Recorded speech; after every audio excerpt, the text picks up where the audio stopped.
There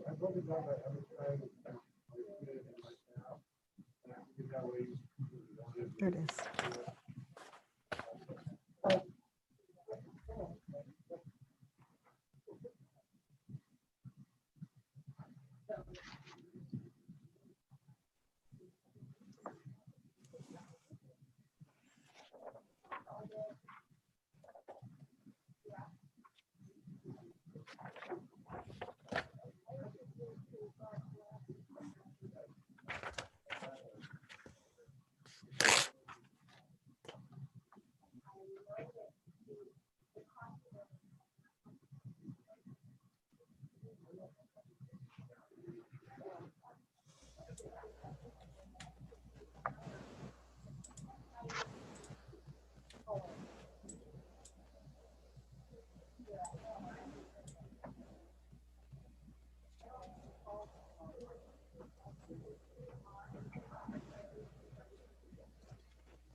We'll get started in about 1 minute.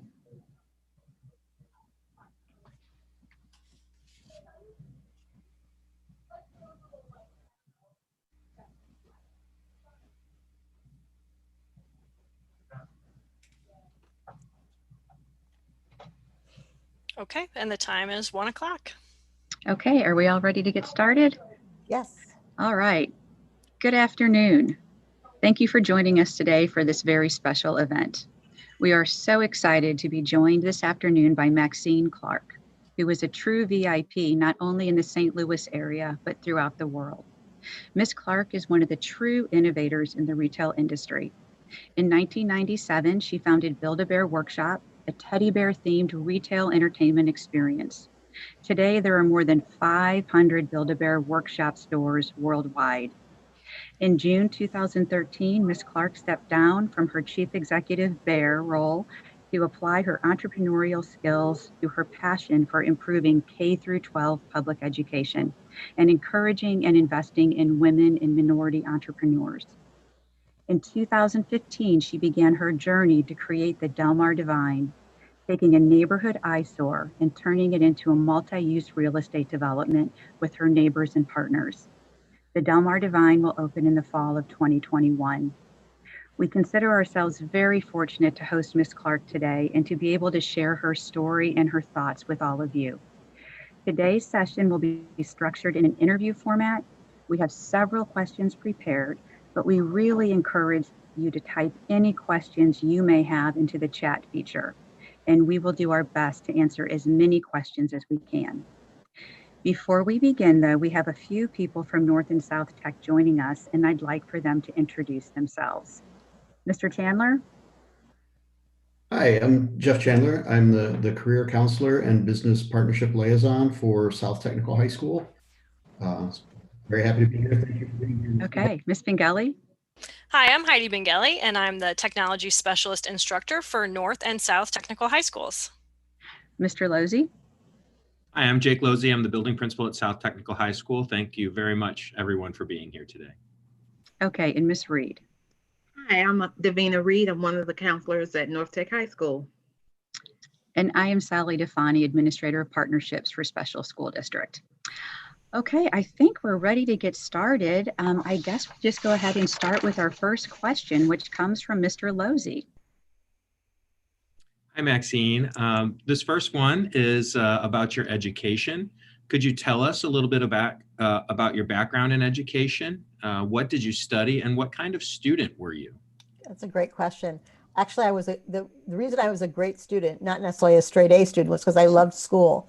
I always loved learning, and it was a joy for me to go to school. I did not look forward to summer vacations, not because we couldn't go anywhere because we didn't have the money to do it, but just because my friends were all gone and I wanted to see my teachers in the fall. So you all would have loved me as a student in that respect. I went to public school my entire life. I'm from Miami, Florida, and I went to Sunset Elementary, and then Ponce de Leon Junior High School, and Coral Gables Senior High, Ponce de Leon Junior High, and then Coral Gables Senior High. And then I went to the State University. I first started at the University of Florida, and I transferred to the University of Georgia, where I majored in journalism.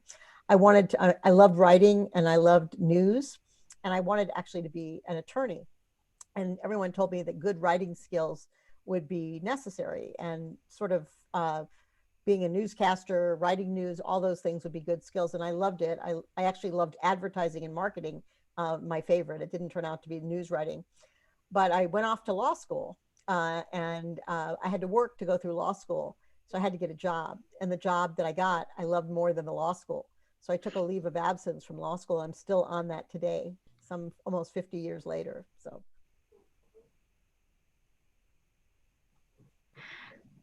Okay, thank you. Ms. Freed? Tell us about your early career. What challenges did you face? Were there things you learned that were useful later on? What were they? Yes. Please elaborate on one. They're great. Those are great questions, actually. Well, as I said, I went to law school and I had to work in order to pay for it. So I got a job, and they accepted me in the executive training program at the Heck Company in Washington, which was like Famous Bar, if you remember Famous Bar here in St. Louis, or now Macy's. And it was a really wonderful training program.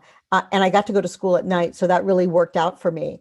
And I was very curious, and I had a lot of questions all the time. And bosses like that when you ask them questions. It makes them feel smart.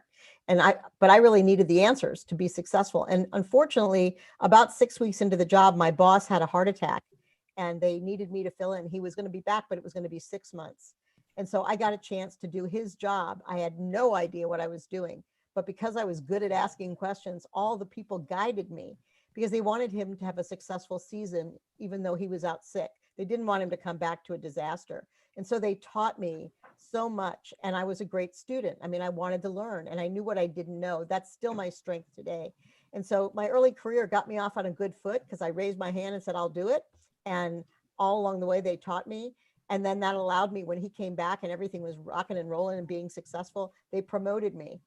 And then about 6 months after that, I was transferred to St. Louis to work for the May Department Store's headquarters here. So I made waves. I think the fact that a young college graduate could do that, and a woman, even that was a whole nother story. There were very few women doing this work, but they were kind of shocked.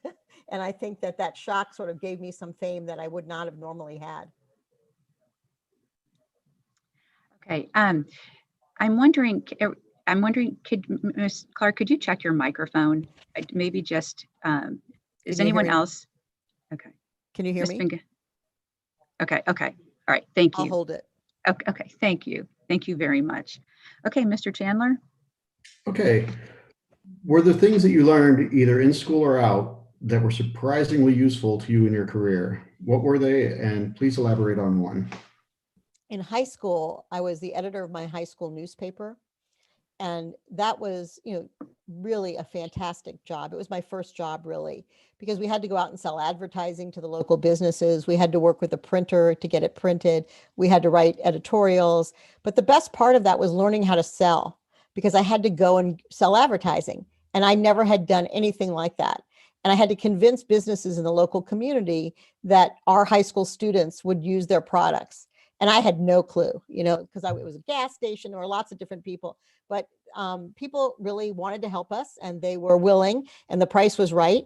And so that helped me build my confidence in the ability to sell, which is what you always are doing, when you're working and getting a job, and you're always not bragging. It's not about bragging. You're constantly showing people what you're capable of. And sometimes you have to articulate that. And I learned to do that. And I think that was a really good training for me, because our teacher didn't go with us. She sent us out to learn on our own. And it was a really good experience. That's awesome. Okay, Ms. Bengali. Hi, Maxine. Hi. You rose to the level of CEO and then left that position to start Build-A-Bear. Will you tell us a little bit about what that like and how you decided to do that? Yes, it's another good story. And that's one of the other things. The journey to wherever it is you're headed, and you don't always know exactly, is often better than the actual destination itself. It's all the things that you learn along the way. And in the May Company, who I worked for almost 25 years, I had a really good career from starting in Washington, D.C. to moving to St. Louis, which I thought I would only be here for a few years. But I met my husband and we settled here. And there were lots of jobs here in the May Company with Famous Bar and Venture Stores, if you remember Venture Stores. But while I was on the staff of the corporate office, I was working on acquisitions. And we were looking at different businesses that the May Company could buy. And one of them was Payless Shoe Source. It was a young company then, very small. And I was a shoe person because I'm a small person. And one thing that I can always buy and not have to alter is shoes. So I have a lot of shoes. And when I got that assignment, I was really excited. And so I went off to look at those products and services. And we ultimately decided to buy that business on my recommendation. And about 20 years later, I was selected to be the president of that company. And that was a really great experience. I'm not complaining at it at all. But all the things I thought being the CEO was, or being the president, or being the person in charge of all those people was, it was not great. I missed being close to the customer and I wanted to do something different. And the May Company had decided in my 4th year of being on the running Payless that they were going to spin it off as a separate public company. So that gave me some options. I could stay if I wanted to, and I was living in Topeka, Kansas at the time. My husband and I were commuting back and forth. Or I could take my money, so to speak, and run. I had investments in the May Company, I had my stock, and I decided on the second part. I was about 40, at the time I was about 40, almost 48 years old. It was a chance for me to do something different. I didn't know exactly what it was going to be, but I knew I was going to start my own business. I just didn't know what kind of business, but I saw that the internet was coming on strong. I was very fascinated by what technology could do, even though I wasn't an expert in technology. I had no idea it would do all the things it does today, but I did know that it was going to be valuable. And so I left that job and came back home to St. Louis, and I immersed myself in my kid with my friends' kids, and I sort of became a kid again. That's something I would tell all of the young people on this call: do not lose your kid think. The way that you think and the way that you're always wondering about things should stay with you forever. There's no one answer to solve a problem. There's lots of ways of going about things. And sometimes we forget, we get it beat out of us. The adults try to beat out of children. Sometimes they're questioning and they're all of the mystery that's about life. And we really have a lot to learn even still. So I'm always learning. And I came back and I took my neighbor's kids to school and picked them up. I did favors for my friends. And one day we stopped to get Beanie Babies. Maybe you might remember when those were popular. Maybe some of the older folks on the call would remember that. And they didn't have the one that Katie wanted. She just declared that they were so easy, we could make these. She meant go home and do a craft project. But I heard something different. And I had a sort of Willy Wonka moment in my head, and the idea exploded, and I could see this store in my head because I actually loved Willy Wonka and I was pretty creative myself. And 9 months later, we opened the first Build-A-Bear store at the St. Louis Galleria. I knew how to do all the mechanics of it. I just didn't have the idea. And I wasn't sure when I left Payless, it was going to be traditional retail. I thought it was going to be maybe .com, something in the .com world, which we did have a .com from the beginning of Build-A-Bear, but it ended up being even more hands-on than the average retail store. So it was pretty exciting to create something like that. And my first board of directors was children.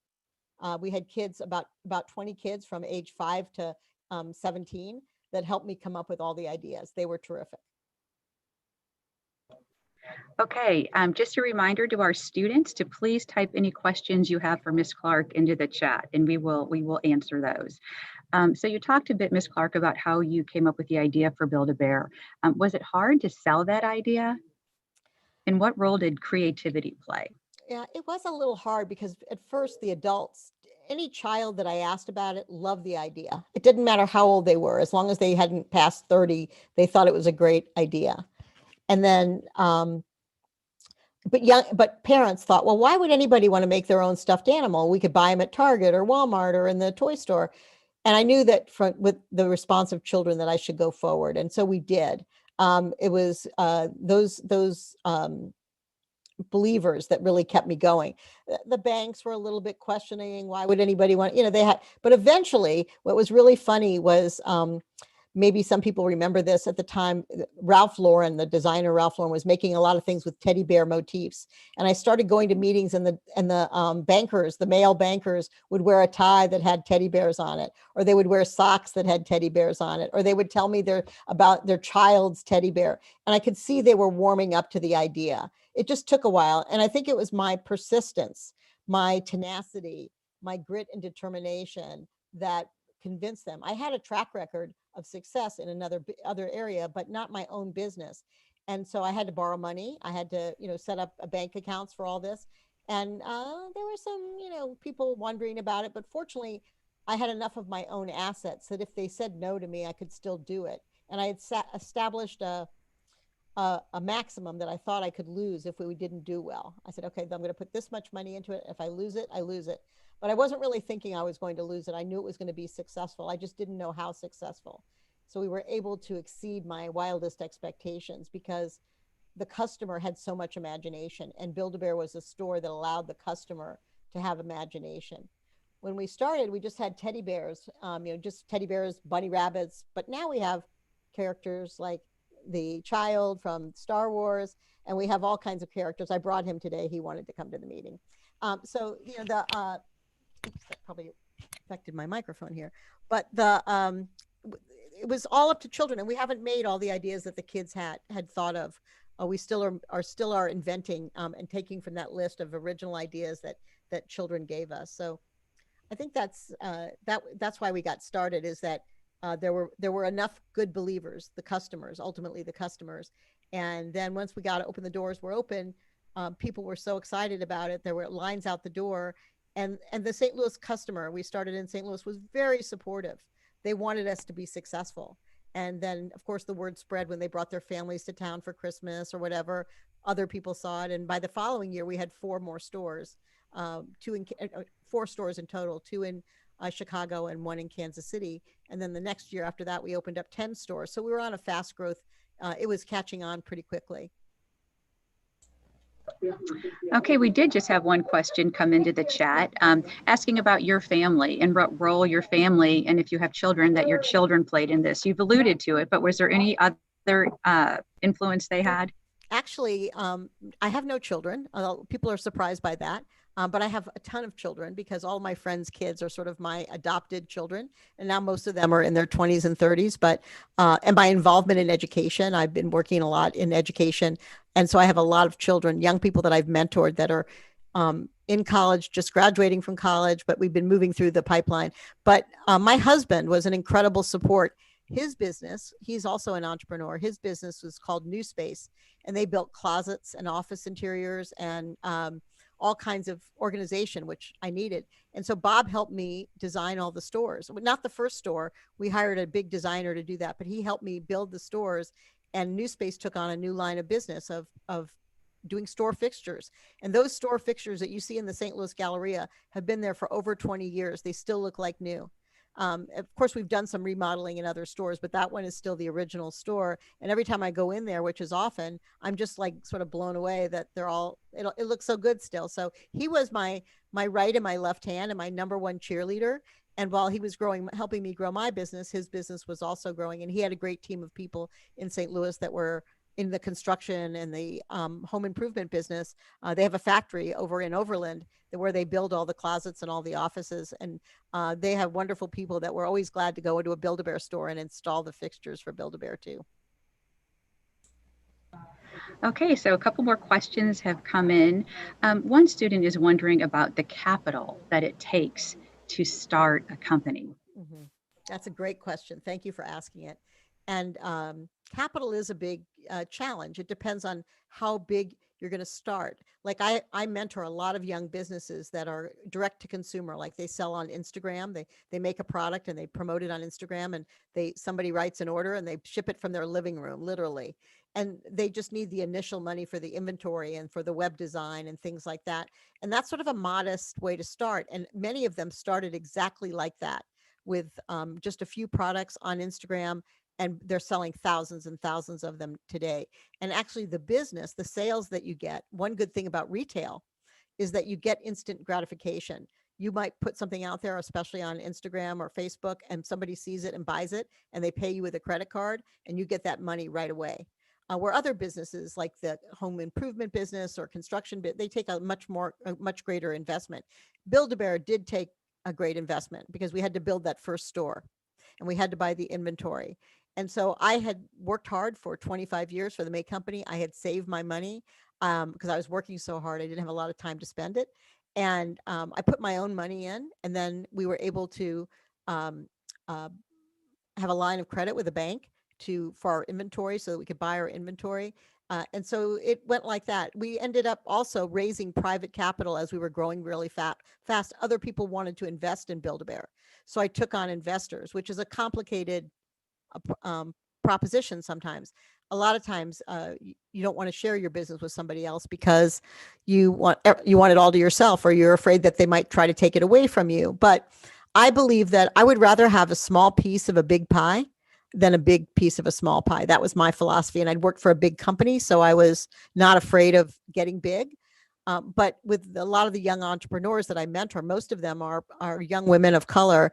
They want to own their own business. They'll be okay to borrow money because interest rates are low. And we've been working on that. But they actually generate capital pretty quickly in a direct to consumer business, especially if it's a business that the customer really wants.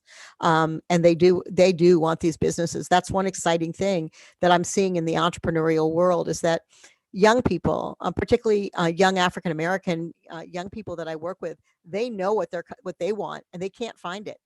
And if they want it, somebody else wants it, and somebody else wants it, and somebody else wants it. And now we have this enormous group of companies here in St. Louis. Actually, you could find out a whole bunch about them on For the Culture STL, which is a website created by Ohan Ashi, who's a graduate of local St. Louis high schools and SEMO University. And she started this platform about 2 years ago. And now there's hundreds and hundreds of Black-owned businesses on there, and they promote their business through her website, and it's exciting. I mean, really exciting. So there's lots of ways now. Like the mall was a platform originally. You could go to a mall owner and you could rent a space, and basically you plug and play, decorate your store. But now the internet is that platform. Instagram, Facebook, and there's all kinds of tools like Shopify that you just plug into your website basically, and you can start commerce. I mean, it doesn't even cost that much. You can use SquareUp and Squarespace. Those are fantastic. You can make your own website in probably a couple of hours. So these are all techniques that say it doesn't take as much money as it used to, but if you want to scale the business and really do a lot of business, it's going to take good banking relationships so that you can borrow the money needed, even if it's on a short-term basis for your inventory, to bring on investors like your friends and your family, if they're interested and so inclined, and or to develop a funding system, a funding stream where you can raise the money. A lot of people are using the internet for that too. There's platforms where you can put out your business, like Kickstarter, and you can raise money through Kickstarter, and I love Kickstarter. I found a lot of new products through Kickstarter. And when I buy that product, I'm investing in that business going forward. So I really like that. There's all kinds of wonderful ways to start a business. And I'm glad to, Sally, at the end, if you want to give people my email address, if they ask you, I'm glad to, advise anybody who wants to.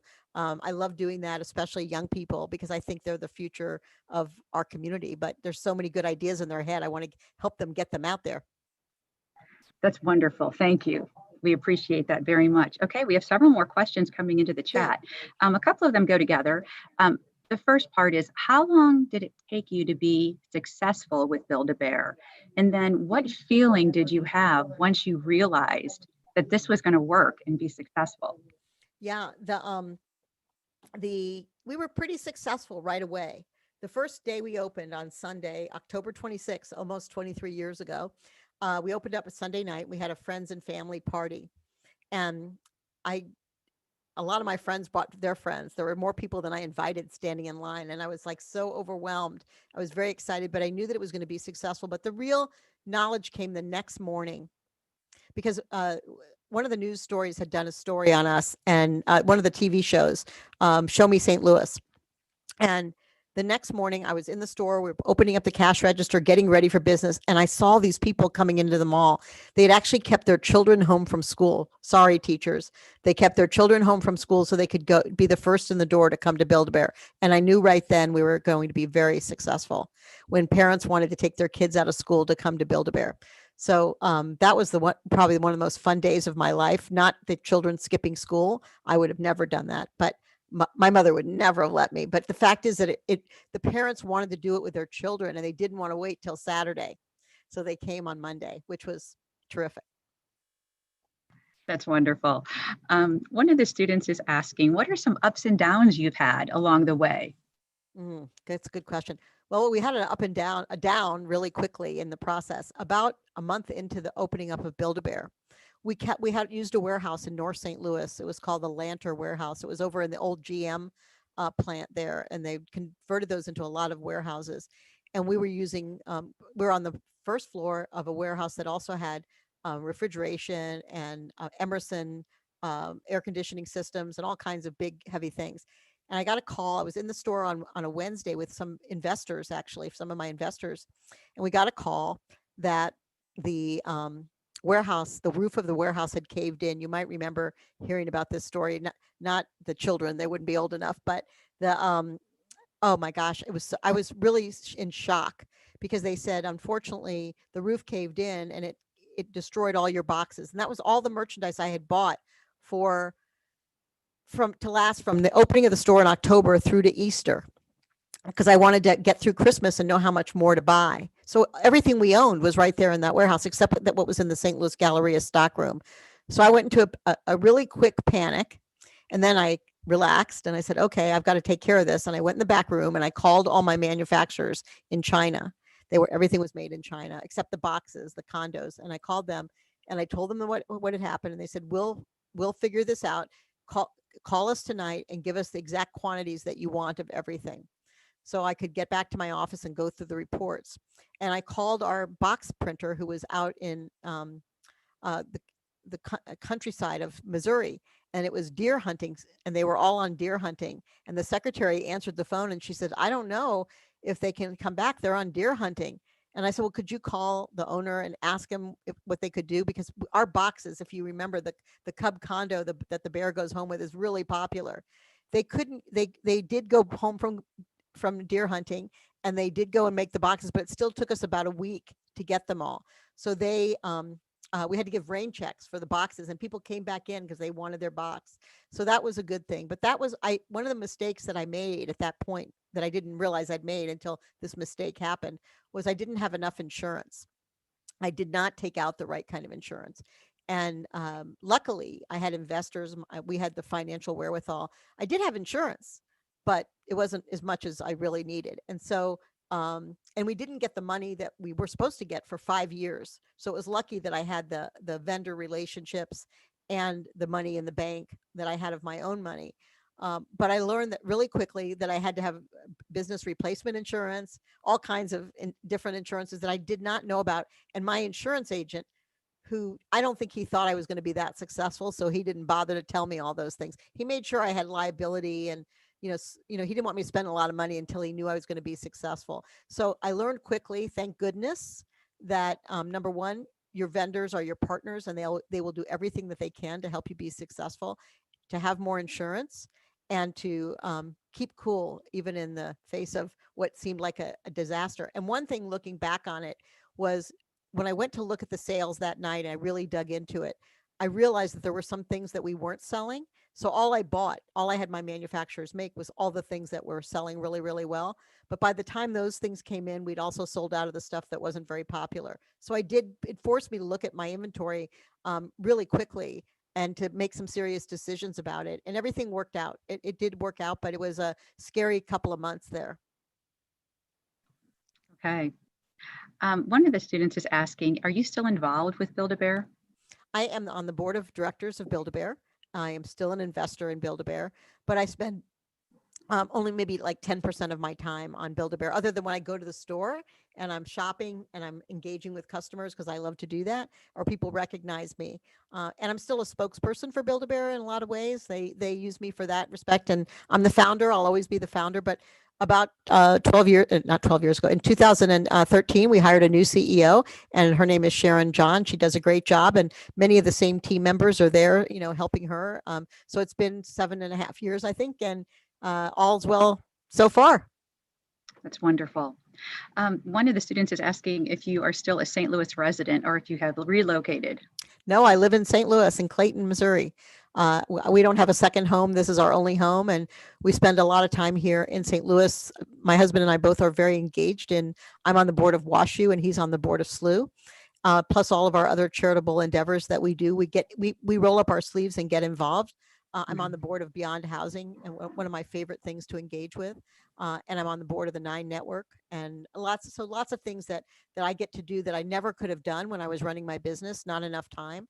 And then of course it's given me the opportunity to invest in this project on Delmar called, which was the old St. Luke's Hospital that we're converting into a Cortex like business for nonprofits. So it'll house about 35 nonprofit organizations on a full-time basis.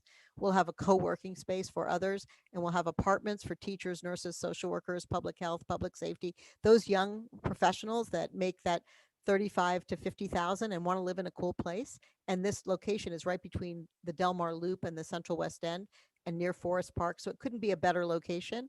And while we're creating this, Cortex-like environment, we're also helping reimagine a neighborhood that has been neglected for some time. So we're very excited about that.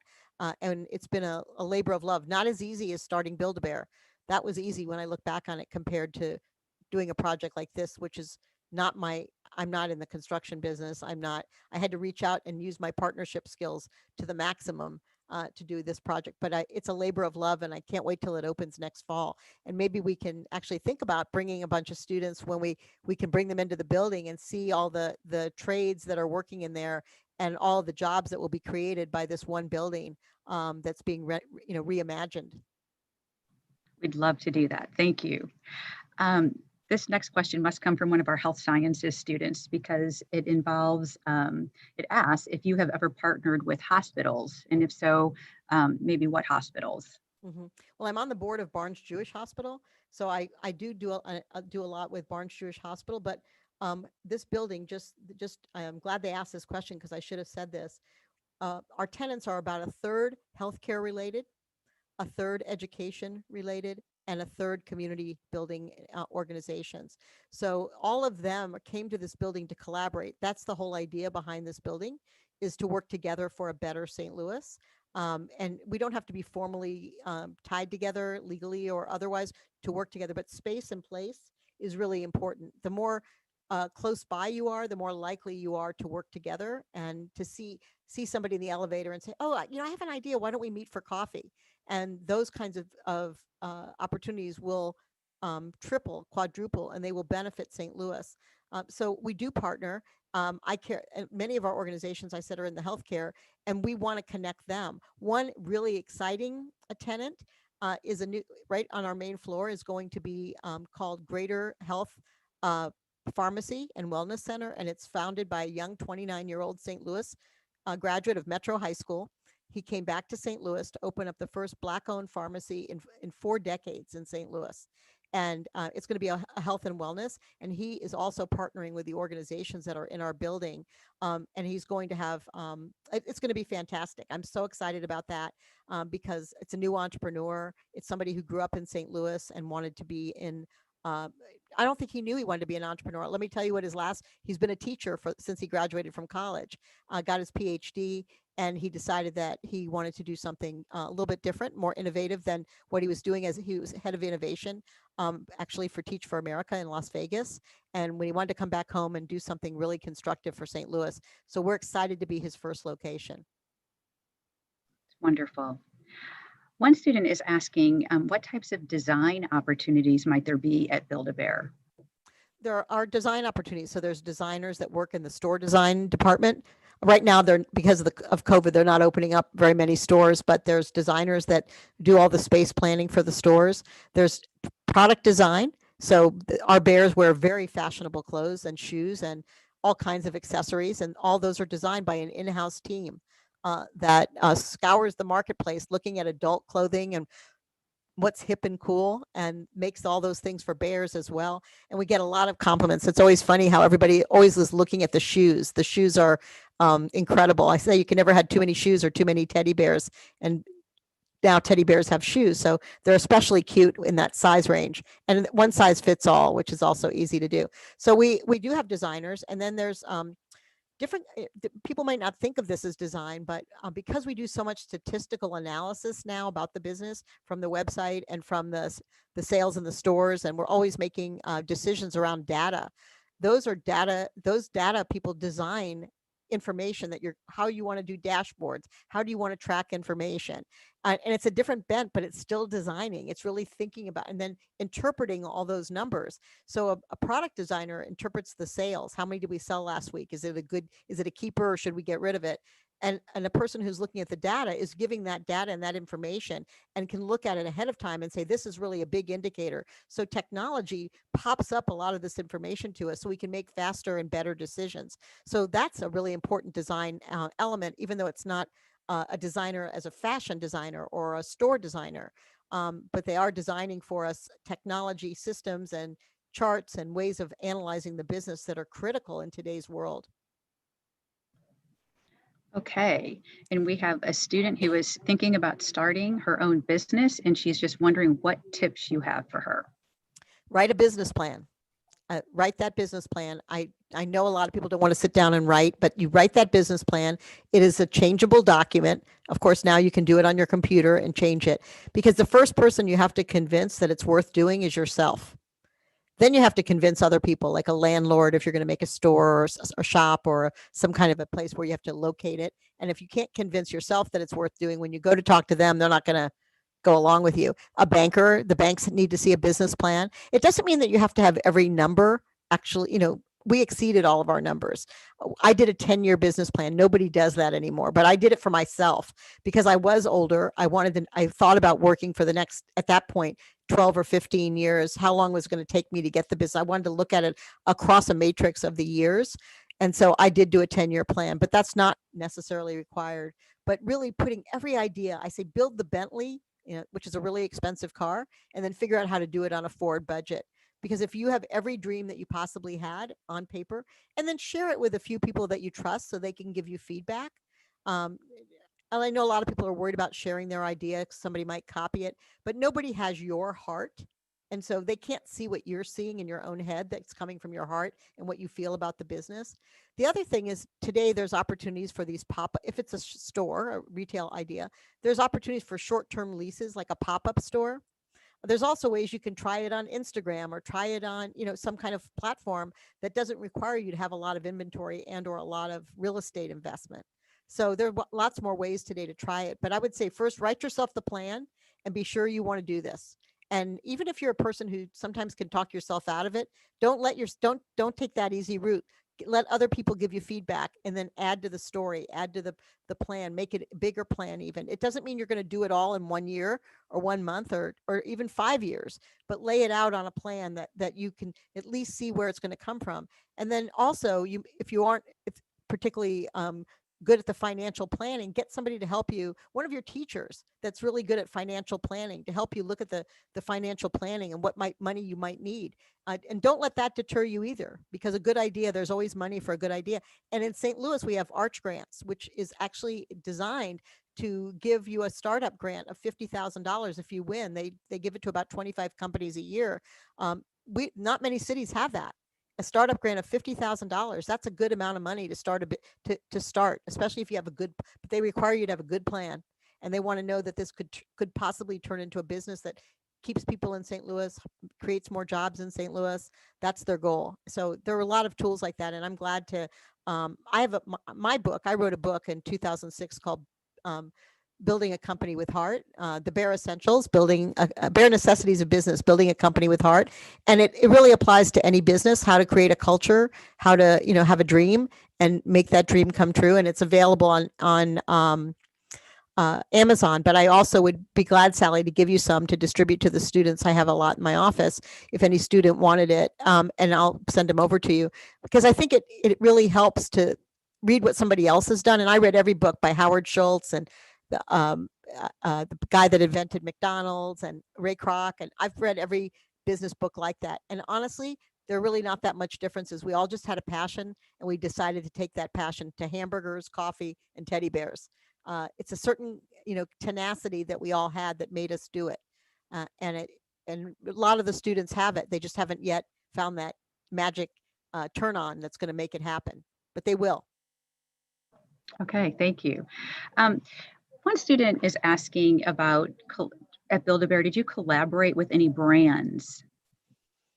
At first we didn't, because nobody knew us, but very early on we partnered with the NBA, Major League Baseball, and the NFL. Those were our first licenses that we had, because we had a lot of boys as customers, but we knew the boys loved sports, and we loved the Cardinals here in St. Louis. And in order to do business with them in their new stadium, which opened up in 2006, we had to have a license with MLB. So we started on that, and those were very successful. And then in 2001, we started our license with Disney, because we opened a store in Disneyland right after 9/11, actually. And so we were able to do a lot of the Disney characters there in that store, and then they let us expand them to other categories. And of course, we have the child, and we do all kinds of movies now that we partner with those studios that create them, with whether it's the Lucasfilms and at Disney, or Marvel Comics, or any of them. And those are very, very popular products, as you might imagine. Our Pokemon products are very popular, and those appeal definitely to an older customer. So we keep our customer from the little child that comes in at 3 or 4 and makes their own teddy bear or their bunny rabbit, and they keep getting older, and they actually use their bears for their friends or their girlfriends or their boyfriends. And then of course they want them for themselves. You're never too old for a teddy bear, is my philosophy.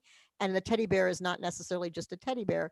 It can be the child. It can be any kind of character. We're from things from Frozen, to Star Wars are very, very popular at Build-A-Bear. Okay, our students have had some fantastic questions, so I want to Yes. thank everyone who has come up with a question and typed it into the chat. What I think we'll do, Mr. Chandler, you were going to ask a question. Would you be willing to ask your next question? And we'll just take a couple more, I think. Sure. I was going to ask about what Maxine is working on now, but I think she really kind of went through that. So the one thing I'm really kind of interested in for our young ladies that are with us today, is there any good advice specifically for young women? I know you've probably seen things change a lot over your years in business, but what advice would you have for young women for breaking into the business world? Well, I think today it doesn't matter, as long your gender is not important. What's important is your confidence in yourself to get the job done. And that is really sometimes a challenge for girls and boys. But I would just say that you have to believe in yourself, and you have to be able to stand up and explain your story to people. And there are lots of entrepreneurial classes to take, and especially online. There are so many, I'm not sure, one of the organizations that I'm involved in is a network for teaching entrepreneurship, which exists in a lot of the high schools, and teaches you some of those skills that you might need for being an entrepreneur, but they're also available online. And I would say those will give you the confidence. And read books. There's lots of books by women entrepreneurs as well as male entrepreneurs, and it might give you the confidence. Wow, she did that, I can do it. I didn't think about it so much. I had a really successful business career that gave me the confidence to know I could do it, but it wasn't my dream to be an entrepreneur. It wasn't my dream. My dream was to be a lawyer. And I do law, and I don't do it as a lawyer, but my understanding of the law is very helpful. And my curiosity about the law has also been helpful. So I think that you never have, one of the challenges that young women have is that we always think we have to have, if there's 10 requirements for a job, we have to have 12. And the guys might say, I only need 3 of those, I'll apply. And so the thing is that there's no such thing as perfect. you know, that you can't possibly be 100% ready for any task that you take, but be willing to ask the questions and learn as you go. And I always tell people, if you want to own a restaurant, go work in a restaurant. If you want to own a clothing store, go get a job in a clothing store. Those are the way you learn the skills that are needed in that job. And you also meet some of the suppliers, and you get to know what accounting tools they use, and ask that person where you're working. Say, I'd like to know more about the business. Would you help me? Would you teach me? And they'll be thrilled, because that's what we're all looking for, are passionate young people to work in our businesses that will help us even be more successful. So I do think that there's challenges, but I think they're not insurmountable today. People expect young women and young men, white and Black, to and Hispanic, all engaging in opportunities for the St. Louis community, especially. There's just tremendous potential here. So a couple more questions have come in, and one student starts his question by saying, I personally would like to thank you, Ms. Clark, for all that you have done for my childhood, which is very, very sweet. But he also asked, looking back over the 23 years, is there anything that you would have changed about Build-A-Bear? No, I don't think so. You know, I'm a positive person. So even when mistakes happen, like the big, warehouse debacle that we had, I looked at it as a learning opportunity. And I think that I see everything like that. I think the only thing I would have done different, and maybe this isn't what you intended to hear, but in 2008, when the recession came upon us, I thought everything was going to be fine. I'm an optimist, and I probably didn't realize how much it was going to impact our business. And I waited about as long as I could wait to lay off a few people. No one wants to do that, but had I done it earlier, I think it would have been easier for them to get jobs. I waited and waited and waited because I didn't want to. It was like family. I just didn't. And so sometimes when you face up to issues faster, you're doing everyone a favor. It seems like it's terrible and it isn't fun. It's not a picnic to have to let anybody go, especially when people were around for a long time. But that was a mistake I think I made. And I was sad that even though I worked really hard to help everybody find another job, I think they would have had a job like that if I had done it when I first got the inkling that business was slowing down. But you always hope that things will be better. I don't look at that as a really big negative. It's just that it could have been faster had I been more, reality focused instead of dreaming the dream. Okay, and then Ms. Bengali, would you like to ask your second question? Is there anything else that you would like us to, or what else would you like us to know today? Well, one thing I would say that, and I know this sounds like I might have been paid to say this to all of you students, but your teachers that you have in high school particularly are your really gigantic resource. They really care about your success. I am still in touch with, as old as I am still in touch with 3 of my teachers from high school. It is amazing to me. And that I went to all my high school reunions. I got very engaged with them, but one of my teachers, my government teacher, went to college, went to law school and became a judge. And we are communicating often. My Spanish teacher, who I loved her, Miss Rietzma, she was also the sponsor of the cheerleaders. And I was not a cheerleader, but I loved her, and we're still in touch. And then one of the homeroom teacher, or our student activities leader, Mr. Simpson. And, Facebook makes that possible, but I was in their room every day. I was asking them questions. My journalism teacher, Mrs. Adams, who was my favorite teacher, she passed away a few years, but up until that time, we were in touch with each other. And, you think your teachers are a lot older than you. Like one time somebody said, how old do you think your Mrs. Adams was? And when I was in high school, I was 17. I thought, well, she must be 35 or some age like that. But she was only 5 years older than me. And I was in her second class, and she had a huge impact on me. All my teachers were younger than I thought they were. And so they know what's going on in the world. They're hip characters, and all of these teachers for sure are, and they can help you a lot. And, but don't put it off. If you've got a question, ask it. And people want you to be successful, because that's a credit to them as well. So I would just say to you, don't think your teachers aren't there to help you be successful, that they just stop the day you graduate. They want to know how you're doing. And the more you come back and share with them, and you share with other students, the more you're giving back to your community and helping others be successful too. And I think that's really what life's about. It's a give and take. I say it takes a village to raise a bear. it definitely takes a village to raise a student into an entrepreneur, into a contributing citizen. And all of the teachers that are in your world want you to be that highly successful person in your interpretation of success, not in theirs, but they want to know that you did it. And I think I am so glad that I have those relationships, and I ask questions of them still to I do have college professors I'm also in touch with, but it's my high school teachers that gave me this, the curiosity that I carry today that came much earlier than college. And so to them, I say thank you all the time. And I hope you all feel the same way about your teachers. There's so much they can teach you, even not the course that they're teaching you. They could teach you more about life if you just asked. Okay, great advice. Any other thoughts or questions from our panel?